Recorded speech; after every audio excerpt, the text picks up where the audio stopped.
Bahwa Jugoja tampil impresif musim ini, pelatih PSS terpukau dan lempar pujian pada Bernardo Tavares.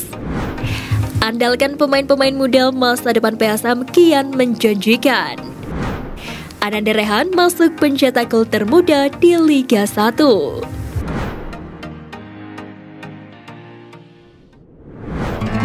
Ananda Rehan masuk pencetak gol termuda di Liga 1.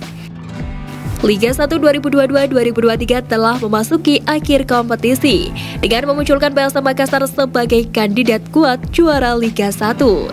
Di lain sisi, gelandang PSM Ananda Rehan juga hadir sebagai pencetak gol termuda di Liga 1. Pemain berusia 19 tahun ini menjadi bagian dari kesuksesan PSM menembus papan atas. Terbukti Ananda Rehan menorehkan rekor sebagai salah satu pemain yang mencetak gol di usia yang masih sangat muda di kompetisi Liga 1. Di urutan pertama sebagai pencetak gol termuda ada Marcelino Ferdinand yang berhasil mencetak gol di usia ke-17. Lalu Ronaldo Kuate, Frankie Bisa dan Rido Syuhada pada usia 18 tahun. Dan di urutan kelima barulah gelandang energi PSM Makassar Ananda Rehan. Berkat golnya tersebut, Ananda Rehan muncul sebagai pencetak gol termuda di usia 19 tahun 28 hari. Meski tampil apik bersama PSM Makassar, Ananda Rehan belum juga dilirik pelatih Sintayong untuk memperkuat timnas Indonesia. Andalkan pemain-pemain muda, masa depan PSM kian menjanjikan.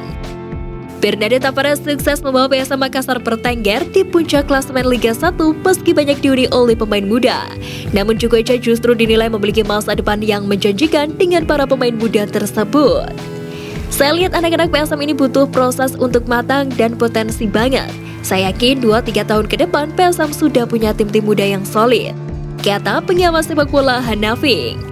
Seperti diketahui saat ini PSM banyak mengorbitkan pemain-pemain muda potensial. Sederet nama bahkan diprediksi akan bersinar hingga menembus skuad timnas Indonesia. Pemain-pemain tersebut diantaranya Zaki Ashraf, Victor Detan hingga Sultan Zaki yang kini menjalani pemusatan latihan persiapan Piala Dunia U20 2023 mendatang. Ketiganya merupakan skuad PSM senior. Hanafi mengklaim capaian tim Ramang sejauh ini tak terlepas dari peran pelatih Bernardo Tavares yang mampu mengkolaborasikan pemain muda dan senior. Alhasil PSM bisa konsisten di kompetisi Liga 1 musim ini. Kendati demikian, mantan pelatih PSM ini menekankan agar Bernardo Tavares dapat menjaga konsistensi para pemain mudanya di tengah kesibukan pembela PSM dan timnas Indonesia. Pasalnya, skuad muda yang diharapkan jadwal padat terkadang mengalami penurunan performa. Banyak anak-anak muda PSM punya potensi, tapi ini kan ibarat buah baru setengah matang. Nah, jangan sampai dia belum waktunya tapi dipaksakan. Ini yang harus kita hati-hati. Peran pelatih ini penting di situ. Kalau saya lihat Tavares ini dia pelatih yang seperti motivator.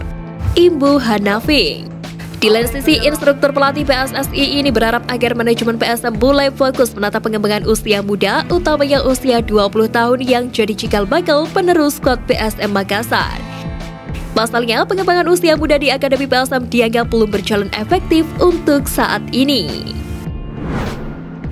Bahwa Jugoja tampil impresif musim ini, pelatih PSS terpukau dan lempar pujian pada Bernardo Tavares. Pelatih PSS Sleman Seto Nurdiantoro termasuk sosok yang menyoroti banyaknya pelatih asing yang berkarir di Indonesia. Seto ingin ada regulasi khusus yang mengatur pelatih asing bisa berkarir di Liga Indonesia.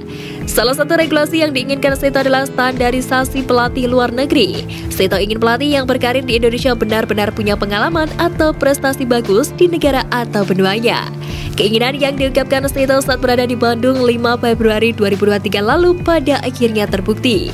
3 pelatih pendatang baru yang kini menguasai papan atas Liga 1 sudah punya rekam jejak meyakinkan. PSM Makassar yang hampir juara dibesut Bernardo Tavares, sementara 2 tim papan atas lainnya yakni Persib Bandung di tangan Luis Milla dan Persija bersama Thomas Doll. Ada sesuatu yang menarik. Saya pribadi sebagai pelatih belajar banyak tentang bagaimana keputusan dan bermain itu menjadi pembelajaran bagi saya, ungkap Seto Nurdiantoro. Dari 3 nama itu, prestasi Bernardo Tavares menurutnya yang paling sensasional. Dengan materi yang bisa dibilang tidak segemerlap Persib Bandung dan Persija Jakarta, Bernardo bisa membuat PSM menjadi tim yang bermental baja. Prestasi itu pada akhirnya mengantarkan para pemain PSM menuju timnas Indonesia.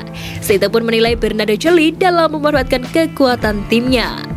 Strategi berbeda yang coba diterapkan Bernardo Tavares pun telah memberi warna baru dalam pertandingan di Liga 1 2022-2023. Bagi saya secara pribadi memberi gambaran baru, mungkin di kompetisi musim depan bisa jadi akan berbeda atau mungkin sama tapi dengan tipikal pemain yang mungkin berbeda.